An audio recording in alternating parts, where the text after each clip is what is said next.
السلام عليكم ورحمة الله وبركاته. بسم الله الرحمن الرحيم. رب اشرح لي صدري ويسر لي أمري واحلل عقدة من لساني يفقه قولي. الحمد لله رب العالمين. Inshallah, today we are continuing from where we stopped in the previous lesson, chapter 16. Okay, we are looking at Al-Maf'ul bihi. That's the first one that we mentioned. Al-Maf'ul bihi. Ma ma'na maf'ul bihi? What's the meaning of maf'ul bihi? Of course, we all know maf'ul bihi. Maf'ul bihi, like we simply see in Arabic, in English, the object. So if I say, I slapped Zaid, I slapped Zaid. So who is the receiver of the verb? I am the doer. I slapped Zaid. So Zaid is the receiver, is the recipient of the verb. And so he's what? He's, in Arabic, we call it maf'ulun bihi. So I think this is not something that is strange to all of us. All of us, we already know what maf'ulun bihi means. So let's look at what the Sheikh says here. The Sheikh says that, huwa al-ismul mansub allazi yaqa'u. This should be qaf, not fa. So allazi yaqa'u bihi al-fi'l. Nahu ضربت زيدا وركبت الفرس. So he is saying that it is the direct object, اسمه المنصوب, and it is منصوب الذي يقع به الفعل, by which the verb occurs. Example, ضربت زيدا, I struck Zaid, or I beat Zaid, or I hit Zaid. So this Zaid is the مفعول به.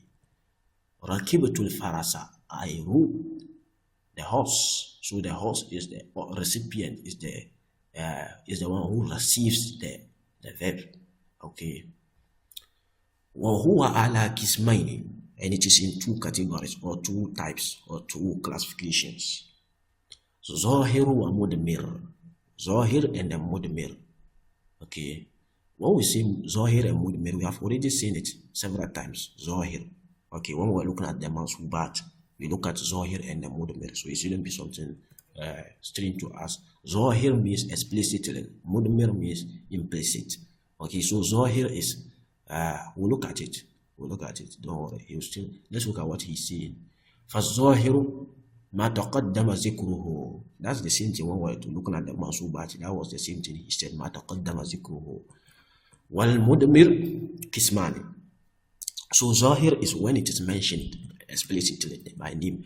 Darabtu Zaidan, I hit Zaid. Zaid is mentioned by name, so that's Zahir. Zahir means, when we say Zahara, in Arabic the verb Zahara means for something to become apparent, so that everyone can see it. That is Zahara. Okay, Zahara. I hope that is clear. So Darabtu Zaidan. So the recipient of the verb Zaid is mentioned by name explicitly. Everyone can see it. If I ask you what is the maf'ul bihi, you tell me it's Zaid. But assuming I use a pronoun, so that is mudmir. It's not mentioned by name. Okay, it's a pronoun, and a pronoun is ambiguous. Okay, if I say he stole the pen, he stole the pen. Who is that he? We don't know. If a lot of people are seeing and we say he stole the pen, it could mean anyone. But if I mention name, assuming the class I came and said, Abdul Karim stole the pen. In this particular key context, there is no room for ambiguity. It is now explicit. I hope that is clear. So that's what we mean by Zohir. Zohir is explicitly mentioned by name. Mudmir is, mostly we use when it is a pronoun and there is a kind of ambiguity in it. I hope that's clear. So that's Mudmir. So he says that, so that's the Zohir and the Mudmir. He now says that the Mudmir, when it is, represented by, not by name, it can be of two types. The Mudmir can also be of two types, Muttasil and the Munfasil. Muttasil, connected, Munfasil, separated. When we say Muttasil, when we say Ittasala, it means to connect. Okay, to connect. It comes from the origin sil. Sil means connection. Okay. Example, like we have the Salat. Even Salat is coming from that origin, sil. Sword and the lamb. Okay, sil is coming from Salat. Salat is coming from that origin, a connection between us and Allah. So the verb nouns with the this origin, from this root origin, it means connection. Okay, so like we have silsila or silsil. It's the chain. You see how a chain is connected. So ittasala, it means to connect, for some connected. How let's describe that. When we say munfasil means separated.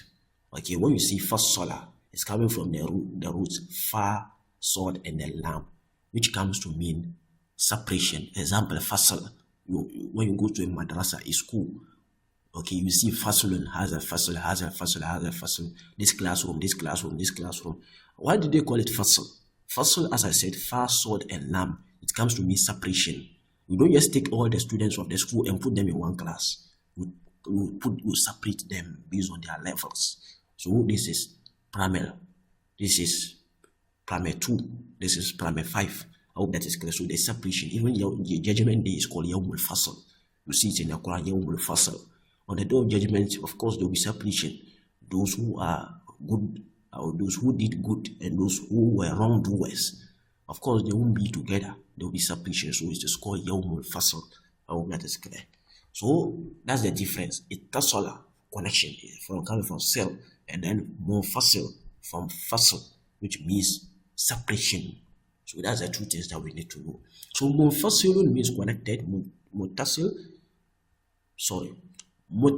means connected. Munfasil means separated.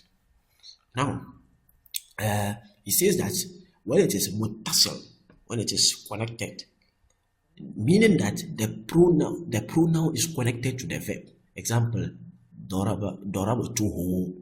You see the pronoun is connected to it. Darabtuhu. I hope that is clear. Darabtuhu. The pronoun is connected to the verb. So that's what he is mentioning here. And he says that they are isna ashara. Okay, they are 12 in number. And they are here. Darabani. Darabana. Darabaka. Darabaki. Darabakuma. Darabakum. Darabakunna. Darabahu. Darabaha. Darabahuma. Darabahum. Darabahunna. Okay.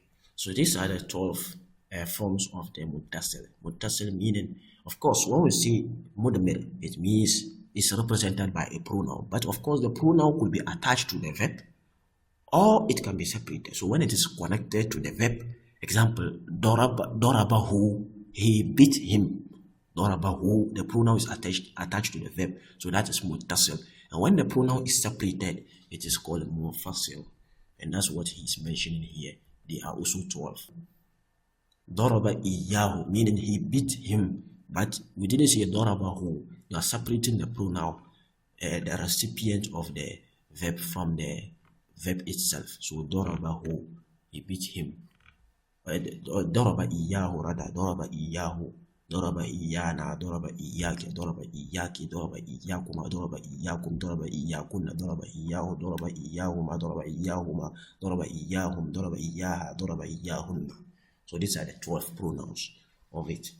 I hope that is clear. And what we need to know is that most of the time you see iya, iyahu. It comes to, mostly we use it when to avoid confusion. Example, if I want to say, he gave it to him, how would I say it? He gave it to him. And I want to use the verb a'ta. You know, a'ta yu'ti, it means to give. So if I want to use that verb to say, he gave it to him, how would I say? A'tahu, hu. And you see there's a confusion there. You can't say a'tahu, he gave it to him. So there are two pronouns here. The it and then him. He gave it to him. Assuming there is a book and I'm saying that he gave the book to him, and I want to say he gave it to him. So the it and the him, they are two pronouns, and they could all of them will be who because they are masculine. So you can't say a'tahu, which of the who is referring to the him and which of it is referring to the it. There's ambiguity. You can't even say that. It's not allowed. So you have to use the iya. So when in those cases where there can be two pronouns, assuming the pronoun of the doer itself is a pronoun, and the maf'ul bihi is also a pronoun. So you change the maf'ul bihi separate it by using iya. So I'll say a'tahu iyahu. A'tahu, he gave it, iyahu, to him. I will say a'tahu. How that is clear. So that is mostly what happens. It is mostly used in place of the damir al-muttasil.